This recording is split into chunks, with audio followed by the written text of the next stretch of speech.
Hello guys, welcome back to my channel. Welcome to finance market. Guys, आप लोगों से इस वीडियो के अंदर हम लोग बात करेंगे उत्तम वैल्यू स्टील लिमिटेड के बारे में। जी हाँ, उत्तम वैल्यू स्टील लिमिटेड आपको पता है स्टील से जुड़ी हुई एक कंपनी है। इसके अपडेट्स फ्राइडे वाले दिन का हम लोग थोड़ा देखेंगे, उसके बाद देखेंगे कि न्यूज़ क्या है इससे जुड़ी हुई।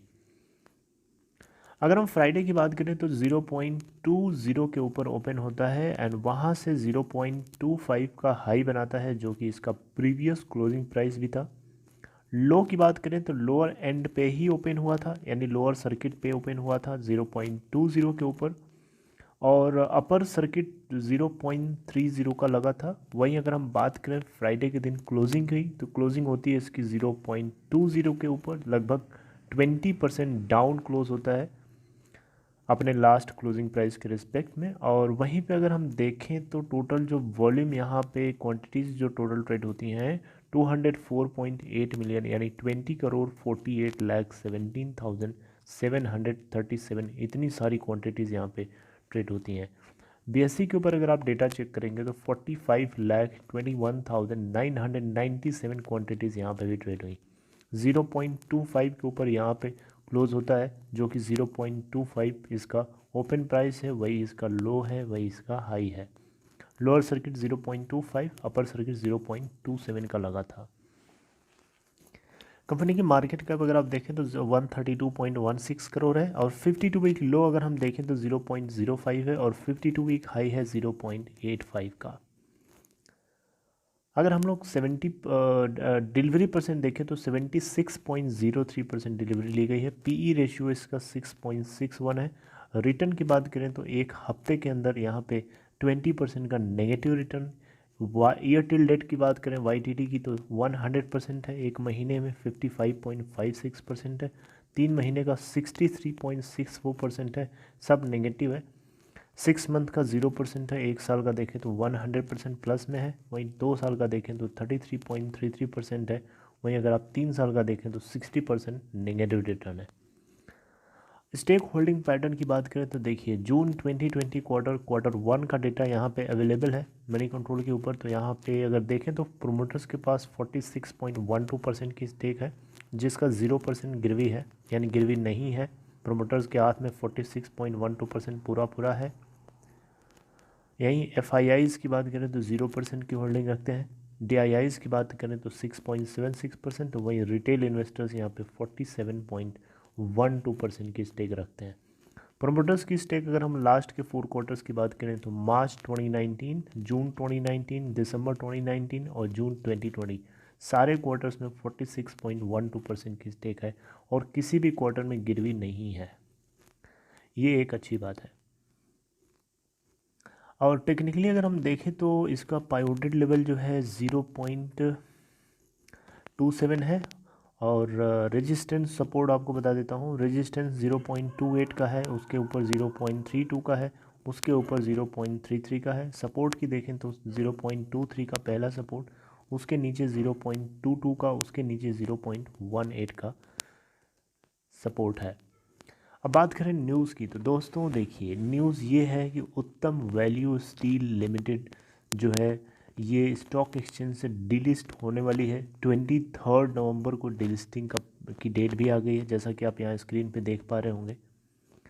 ठीक है, Uttam value steels nose dives 20% ahead of delisting on 23 November. तो देखिए फ्राइडे के दिन बीएससी फाइलिंग के टाइम पे कंपनी ने ये बात जो है बताई है। तो यहाँ पे बेसिकली क्या है कि अपने लोअर सर्किट के ऊपर ये कंपनी क्लोज होती है, और ऐसा यहाँ पे लिखा है कि नेक्स्ट वीक जो है इसकी डिलिस्टिंग की प्रोसेस स्टार्ट हो जाएगी, यानी 23 नवंबर को। तो क्या एक्चुअली में ऐसा हो सकता है? क्या ऐसा पक्का है कि कंपनी जो है डिलिस्ट होने जा रही है? डिलिस्ट का मतलब आपको पता है, डिलिस्ट का मतलब होता है कि कंपनी जो है अपने सेकेंडरी मार्केट से पूरे शेयर्स को उठा लेती है, यानी अपने पास ले लेती है, और वो स्टॉक एक्सचेंज से उसका नाम कट जाता है। स्टॉक एक्सचेंज पे इसकी जो सिक्योरिटी कोड है इसका UVSL करके है, देख सकते हैं यहाँ पे, जो कि यहाँ पे लिखा भी है। इन its regulatory filing on NSE the company stated that security code UVSL will be suspended from trading with effect from November 23rd, 2020। तो अगर आप इसके अंदर स्टेक रखते हैं, अगर आप एक शेयर होल्डर हैं इस कंपनी के अंदर, तो आप लोगों के दिमाग में बहुत डर बना होगा और बहुत आप लोग सोच रहे होंगे कि क्या होगा इस कंपनी का स्टॉक, क्या एक्चुअली में हो रही है। तो देखिए, किसी भी कंपनी को डिलिस्ट होने के लिए ना कुछ रूल्स होते हैं, कुछ सर्टेन गाइडलाइंस को फॉलो करना पड़ता है।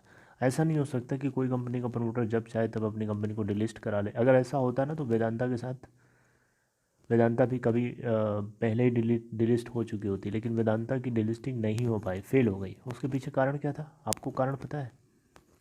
उसके पीछे कारण ये था कि वेदांता के जो प्रमोटर हैं, उस प्रमोटर के पास या किसी भी कंपनी के प्रमोटर्स के पास प्रमोटर की अपनी जो स्टेक है वो, प्लस जो उसके स्टेक होल्डर्स हैं उनसे मिले हुए शेयर्स, दोनों मिला करके 90% शेयर कैपिटल बननी चाहिए।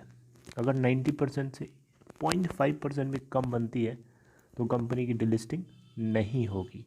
वेदांता के साथ बिल्कुल सेम चीज़ हुई थी। तो यहाँ पे क्या उत्तम वैल्यू स्टील लिमिटेड के साथ डिलिस्टिंग 100% श्योर होगी? अभी इसके बारे में हम लोग कुछ भी नहीं कह सकते। मैं ये भी नहीं कह सकता कि ये डिलिस्ट होने जा रही है, बिल्कुल नहीं कह सकता। मैं ये भी नहीं कह सकता कि डिलिस्ट नहीं होगी। डिपेंड करेगा कि स्टेक होल्डर्स इसके अंदर जो हैं वो क्या अपने स्टेक्स को बेचते हैं, क्या वो चाहते हैं। अगर वो बेचना चाहेंगे, ज़्यादा से ज़्यादा लोग सेल ऑफ करेंगे, तो उस केस में प्रमोटर्स के पास टोटल जो शेयर कैपिटल है वो 90% तक अगर बन जाती है तो सक्सेसफुली डिलिस्टिंग हो जाएगी। अदरवाइज डिलिस्टिंग पेंडिंग में रहेगी या फिर नहीं होगी, फेल मानी जाएगी। तो यहाँ आप देख सकते हैं, द कंपनी ने said delisting of equity shares of the company pursuant to resolution plan approved by NCLT under insolvency and bankruptcy code 2016। Further the company said dealings will be also be withdrawn from December 1st, 2020 in the same script code।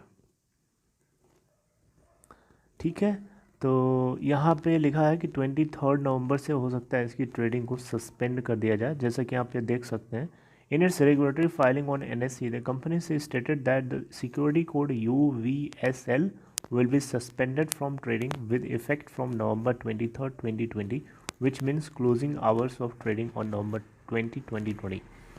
यानी इसका मतलब है कि आज जो है इसके अंदर क्लोजिंग आवर्स थे, यानी 20 नवंबर को 2020 पे इसकी क्लोजिंग आवर्स से, अब 23 नवंबर से इसके अंदर अब ट्रेडिंग नहीं होगी, वो ट्रेडिंग को सस्पेंड कर दिया जाएगा और इसका सिक्योरिटी कोड UVSL भी सस्पेंडेड देखा जाएगा। अब देखते हैं कि क्या होता है, फाइनल डिसीजन आता है कंपनी के पास कि 90% टोटल शेयर कैपिटल बन चुकी है। इस बात को जब तक कंफर्म नहीं होगा तब तक हम नहीं बोल सकते कि ये पूरी तरीके से डिलिस्ट हो ही जाएगी। और आपको पैनिक करने की ज़रूरत नहीं है। अगर आप इसके अंदर पहले से स्टेक बना के रखे हुए हैं तो आप पैनिक ना करो। एंड मोमेंट पे आपको पैनिक करने की ज़रूरत नहीं है। आलोक इंडस्ट्री भी डिलिस्ट हो चुकी थी लेकिन उसको फिर से लिस्ट कर लिया गया। तो आप कहीं ना कहीं अपने दिल के अंदर, अगर आप लॉस में हो तो उम्मीद बना के रखो, कुछ ना कुछ पॉजिटिव सोचो, पॉजिटिविटी के साथ बने रहो। अदरवाइज़ जो होना है अब तो हो ही गई, we can not control that. Okay, so be positive. आप लोगों को हमेशा मैं पॉजिटिव रहने के लिए ही सलाह देता हूँ। पॉजिटिव रहिए, होपफुल रहिए, ऑप्टिमिस्टिक रहिए। जो कुछ होगा देखा जाएगा। जो डिलिस्टिंग के सर्टेन नॉर्म्स हैं उस नॉर्म्स को जब तक कंपनी फॉलोड अप नहीं करेगी तब तक डिलिस्टिंग नहीं होगी। So this is all about this video. I hope you liked it. If you liked it, please give a thumbs up to this video. If you are new to finance market, make sure to hit the subscribe button to press the bell icon to get notifications. And if you want to open Demat account or any of your friend is trying to open Demat account or trading account, follow the link given in description box of this video. You can open your account in Upstock, which is a leading and reliable platform to trade as well as, so this is all. Take care.